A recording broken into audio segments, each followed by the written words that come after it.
నమస్కారం. స్వామిశరణం. త్రిపులస్ కేరళ ప్రేక్షకులందరూ నమస్కారం. ఇప్పటివరకు ఎన్నో వీడియోలు చెప్పుకుంటూ చేస్తున్నాం. అయితే మనకు ఈ జ్యేష్ఠ మాసంలో 8 శనివారాలు వచ్చాయన్నాం కదా. జ్యేష్ఠ మాసంలో మనలో ఉన్న చెడు గ్రహాలను దుష్ట గ్రహాలను పోగొట్టుకునే శనివారం రోజు రాత్రి పూట అతిశక్తమైన డే కాబట్టి దానికి ఏం చేయాలి మనం చెప్పుకుంటూ వస్తున్నాం అన్ని కూడా. అయితే మనకు శత్రుబాధలు ఉంటాయి, దుష్టగ్రహ బాధలు అంటే ఎవరైనా మనం చేసి మన కింద పడేయడం. మనకి ఎంతో ఉన్నత స్థాయిలో మంచి స్థాయికి వెళ్తుంటే మనల్ని చూసి ఓర్వక ఇగో ప్రాబ్లం తోటి మనల్ని కింద పడేసి ఏమైనా చేసి పడేయడానికి ట్రై చేస్తుంటాం. శత్రుబాధ ఎవడో ఒకడో వానికి నచ్చింది మనం నిండుగా ఉంటే మన స్థాయిని చూసి మన శిష్టాన్ని చూసి వానికి ఒక ఈగో ఫీలింగ్ తోటి మనకి ఏదో శత్రుపరంగా మనకు మారుతుంటారు.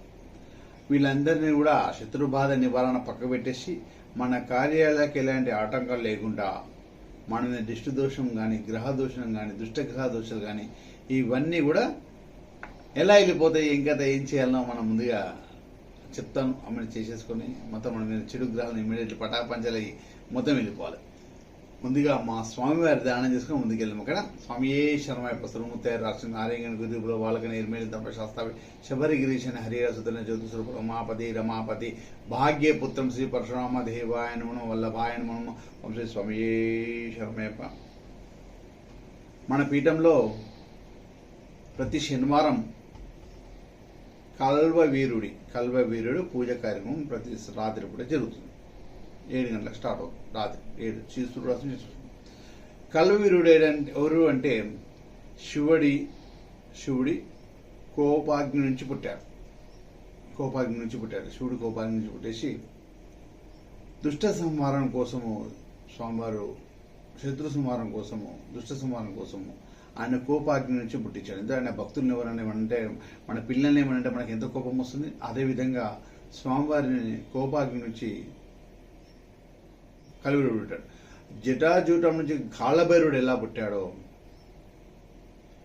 స్వామివారి కోపాగ్ని నుంచి పుట్టాడు. అంటే శత్రు సంహారాన్ని మన పిల్లల్ని ఏమనంటే ఎలా కొట్టి మన కోపంతో వెళ్ళి వాళ్ళని మనం ఎట్లా కోపంతో కొట్టి వచ్చేస్తామో అదేవిధంగా స్వామివారు మన శివభక్తులు కానీ వాళ్ళ భక్తుల్ని దేవభక్తులను ఎవరైనా ఏమైనా అన్నా కూడా ఋషులు మునులు ఎవరైనా ఏమైనా అన్నా కూడా వారిని కాపాలగా ఉండే వాళ్ళని రక్షింపడానికి కల్వవీరుడు ఉంటాడు.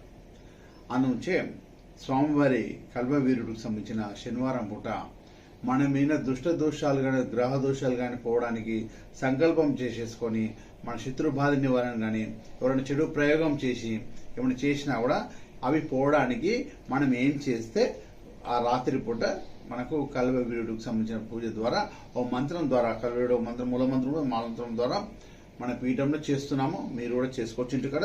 లేదంటే కూడా మా పీఠంకి వచ్చి మీరు ఈ విధంగా రెడీ చేసుకుని అన్ని ఐటమ్స్ ఆడుంటే ఇవి రెడీ చేసేసుకొని మీరు కూడా అక్కడ సంకల్ప సిద్ధులు పెట్టేసుకోవడం వల్ల మీకు కూడా బాగుంటుంది. ఓకేనా? ఇది మనం ఎలా రెడీ చేసుకోవాలి చెప్పేస్తున్నాం. ముందుగా మనము ఒక కొబ్బరి నిండుగా ఉన్న కురుడి అంటే కుడుకాలేగా జాయింట్ తోటి మొత్తం కొబ్బరి మొత్తం టోటల్గా తీసుకోవాలి. ఒకటి కురుడిగా ఇది మొత్తం మనకు అలా ఉంటుంది. ఇది మొత్తం ఇలా పెట్టేసుకోవాలి కురుడి మొత్తం. దాంట్లో మనకు ఒకటి నల్ల ఉమ్మెత గింజలు మన ఐదో చేసుకోవాలి. తర్వాత మినుములు, ఉల్వలు, తర్వాత నల్ల నువ్వులు, నల్ల ఉమ్మెత గింజలు, తర్వాత నాగకేసములు, తర్వాత ఉప్పు, తర్వాత పట్కి పౌడర్ తీసుకోవాలి. గడ్డ ఉంది నేను పెట్టేస్తున్నా. తర్వాత మనకు సాయంత్రం లవణం, పింక్ కలర్ సాల్ట్, ఇవి మొత్తము పొడి అంటే జస్ట్ ఎంత పొడి ఉన్నది ఖాళీ మనకు సాయంత్రం పొడి కూడా పెట్టుకోవాలి, పట్కి పొడి కూడా పెట్టుకోవాలి. పెట్టేసుకొని దీంట్లో కొంచెం ఆయిల్ అంటే కొంచెం ఆవాల నూనె వేసి కలిపేసుకోవాలి. కలిపేసుకొని ఏం చేయాలి, మనము దీన్ని ఈ విధంగా మనం ముందే కట్ చేసి పెట్టేశాను. ఈ విధంగా మనం కట్ చేసేసుకొని ఈ కురుడిలో ఈ కలిపినంతా పెట్టేసేయాలి. ఈ పెట్టేసే ముందు ఏం చేయాలి, మనకు ఒక పూజపత్రి తీసుకోవాలి. పూజపత్రి తీసేసుకొని పూజపత్రిని ప్రశాంతంగా పూజపత్రి మీద ఏం చేయాలంటే నల్ల తుమ్మ చెట్టుకి వైట్ కలర్ ముళ్ళు ఉంటాయి. ఆ ముళ్ళుతోటి తుమ్మ ముళ్ళుతోటి కొంచెం బ్రష్ లాగా మార్చుకోవాలి. ముళ్ళని కొంచెం బ్రష్ లాగా మార్చుకొని మనకు నల్లగా కాటుకుంటుంది కదా ఆ కాటుకతోటి వారి పేర్లు మొత్తం ఇందులో మెన్షన్ చేయాలి. అంటే ఎవరెవరు మనకు అనుకోండి, ఒకరు ఉన్నారు, ఇద్దరు ఉన్నారు, మీకు తెలిసిన పర్లేదు, తెలియకుండా పర్లేదు. శత్రు లేకపోతే ఎవరి పేర్లు తెలియకుండా శత్రు బాధ నివారణ, దుష్ట బాధ గ్రహ నివారణ, దుష్టగ్రహ బాధ నివారణ, నరఘోష బాధ నివారణ, శత్రు బాధ నివారణ అని రాసుకోవచ్చు. లేకపోతే పేర్లు తెలిసినా రాసుకోవచ్చు. రాసేసుకొని దీన్ని మనము 8 మార్చాలుగా పెట్టాలి. 8 మార్చాలుగా 1 2 3 4 5 6 7 8 మార్చాలుగా పెట్టేసి దీన్ని మనము ఫస్ట్ వేయాలి. ఇందులో మనం ఫస్ట్ మరత పెట్టేసేసినాక తర్వాత మనం ఈ పౌడర్ అంతా రెడీ చేసుకున్నాం కదా, అది మొత్తం ఇందులో వేసేసేయాలి. వేసేసి మళ్ళీ సేమ్ దాన్ని మనం మూసేసేయాలి. మొత్తం అందులో వేసేసాం, మూసేసాం. ఇలాంటి ఒక బ్లాక్ కలర్ క్లాత్లో దీన్ని మొత్తం మూటగా కట్టేయాలి. మూటగా కట్టేసి మొత్తం మనం మూటగా కట్టేస్తాం. ఇట్లా మూటగా కట్టేస్తాం కదా, కట్టేసి అగ్నికి ఆహుతి చేసేయాలి. దీంట్లో మొత్తం కాల్చేయాలి కదా. అయితే మన దగ్గర ప్రతి శనివారము కల్వవీరుడు హోమం జరుగుతుంది. కల్వవీరుడు హోమంలో ఈ మూటాలనే మనం వేసేయచ్చు. మీరు వచ్చి సంకల్పం లేదు, మీరు వచ్చి కూడా చేసుకోవచ్చు. లేదు అంటే మా నంబర్ స్కూలింగ్ అవుతే వాట్సాప్లో మీరు ఆ సంకల్ప సిద్ధి పూజ, కల్వవీరుడు సంకల్ప సిద్ధి పూజ అని తీసుకొని మరి శత్రువర్గాలుగా మీకు సంబంధించిన గోత్రనామాలు చెప్తే మీ పేరు మీద సేమ్ అలానే రెడీసి ఈ క్రూడి అనేది అలా కాల్ చేస్తాం. అయితే ఏదైతే మీరైతే సంకల్ప సిద్ధి పూజ తీసుకున్నారో వారికి కల్వవీరుడి కంకణాలు, కల్వవీరుడి కాయ, ఒకటి బ్లాక్ కలర్ కాయ ఉంటుంది, అది ఉంటే మెడలో దిష్టి తాకదు, అదొకటి. స్వామివారిది ఒక యంత్రము, స్వామివారి కల్వవీరుడి ఒకటి, కల్వవీరుడి కరుపు తిలకం అంట, కరుపు తిలకం నల్ల తిలకం అని వస్తుంది, నల్ల తిలకం స్వామివారిది. ఇవన్నీ కూడా కంకణం, ఇవన్నీ కూడా స్వామివారి ప్రసాదం, ఇవన్నీ కూడా మీ కొరియర్ దారితో వస్తాయి. లేదంటే మీరే వచ్చి మా కల్వవీరుడి దగ్గర దీపారాధన చేసుకోవచ్చు.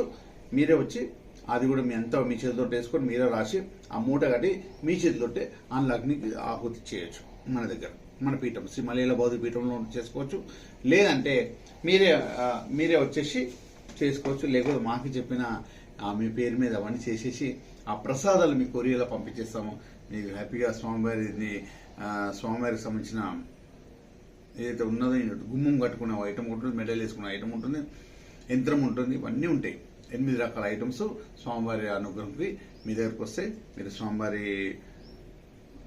అనుగ్రహం, మీకున్న శత్రు బాధ కానీ, దుష్టగ్రహ ప్రయోగ బాధలు కానీ ఇవన్నీ కూడా పటాపంచలని వెళ్ళిపోతే స్వామివారి ముందే పరమేశ్వరుడి కోపాగ్ని నుంచి పుట్టాడు. అందుచే మన తల్లిదండ్రులు మన పిల్లల మీద ఎవరైనా వస్తే ఎట్లా వచ్చి వాళ్ళకి ఎట్లా శిక్షిస్తారో అదేవిధంగా మనం అందరం కూడా భగవంతుడి పిల్లలం. మన భక్తిగా ఉండి ఎవరైనా మనం ఏమైనా చేస్తే కూడా యాస్టిస్ కల్వవీరుడు అలానే శిక్షిస్తాడు. అందుంచే మీరందరూ కూడా ఈ ప్రయోగం చేయండి. మనం దుష్టగ్రహ ప్రాబ్లం కానీ, అన్ని కూడా పటాపంచలు పారిపోతాయి. మీరు కూడా అందరూ హ్యాపీగా ఉండాలని, డబ్బు సంపద యాశం ఆనందంగా ఉండాలని ఇన్ని రకాల సిస్టమ్స్ కూడా, ఇన్ని రకాల మూమెంట్స్ కూడా మీకు అన్ని చెప్పుకుంటూ వస్తున్నాం. ఏ గ్రహ దోష నివారణ అయినా కూడా అన్ని కూడా పోవడానికి ఇప్పుడు మనకు శని గ్రహ దోషం ఉండొచ్చు, రాహుగ్రహ దోషం ఉండొచ్చు, కేతు దుష్టగ్రహ దోషం ఏమని ఉండొచ్చు, అన్నీ కూడా మనకి వెళ్ళిపోతాయి. ఈ ప్రయోగం వల్ల మనకు కూడా మంచి జరుగుతుంది. తర్వాత మన ఇంట్లో మళ్ళీ దిష్టి దాకకుండా ఏమైనా చేయకూడదు. మనకు మనిషికి మన వాళ్ళకి ఇంటికి ఏదైతే కాయ ఉందో స్వామివారి కల్వవీర కాయ మెడలు కడితే అన్నీ కూడా మనకి వెళ్ళిపోతాయి. ఈ ప్రయోగం వల్ల మనకు కూడా మంచి జరుగుతుంది. తర్వాత మన ఇంట్లో మళ్ళీ దిష్టి దాకకుండా ఏమైనా చేయకూడదు. మనకు మనిషికి మన వాళ్ళకి ఇంటికి ఏదైతే కాయ ఉందో స్వామివారి కల్వవీర కాయ మెడలు కడితే మనిషికి దిష్టి కూడా తాకదు, కూడా దుష్టగ్రహ ప్రయోగం చేసిన కూడా తాకదు. ఇవన్నీ కూడా మీకు సంకల్ప పూజ అని ఉంటుంది. కల్వవీర సంకల్ప పూజ అని చెప్పి శత్రు నివారణ సంకల్ప పూజ అని రాసేస్తారు. అది మీరు బుక్ చేసుకొని కూడా మీరు చేయించుకోవచ్చు. లేదంటే మీరు డైరెక్ట్ మా పీఠంకి వచ్చి కూడా ఇచ్చేసుకోవచ్చు. స్వామివారి కల్వవీరుడికి ప్రతి శనివారం పూజ జరుగుతుంది. మీరు వచ్చి కాకరకాయ దీపం పెట్టుకోవచ్చు. నువ్వులతో బ్లాక్ కలర్ ప్రమిదల దీపం పెట్టవచ్చు. పువ్వుతిగా, ఆకాశం ఒత్తిగా, ఇది 2 చేయొచ్చు. మీరు దానికి సంబంధించి ఇక్కడ రుసుము చేయాల్సిన అవసరం లేదు, ఇక్కడ డబ్బులు చేయాల్సిన అవసరం లేదు. దీపారాధనకి మీరు వచ్చి కూడా మీరు ఈ పూజలో పాల్గొనవచ్చు. స్వామివారి దీపారాధన చేసుకోవచ్చు, స్వామివారి దర్శనం చేసుకోవచ్చు, స్వామివారి దండం పెట్టుకోవచ్చు. మీరు కల్వవీరుడు అనుగ్రహం పొందిననుకో మీకు అన్ని విధాలుగా శత్రు బాధలు ఉంటుంది, గ్రహ దోషాలు కూడా మీకు సరైన మార్గంలో మీరు హ్యాపీగా ఉంటారు కూడా. ఇంట్లో కూడా అందరూ మన పిల్లలు కానీ ఎవరు కూడా అందరూ ప్రశాంత సకల మార్గంగా ఉంటారు. ఎలాంటి ఇష్ట దోషం తాకకుండా హ్యాపీగా ఉంటారు. ఓకేనా. మీరు అందరూ డబ్బు సంపద ఐశ్వర్యం ఆనందం ఉండాలని కోరుకోడు. నేను మీ శివనాసం తంత్రి స్వామి శరణమయ్యప్ప.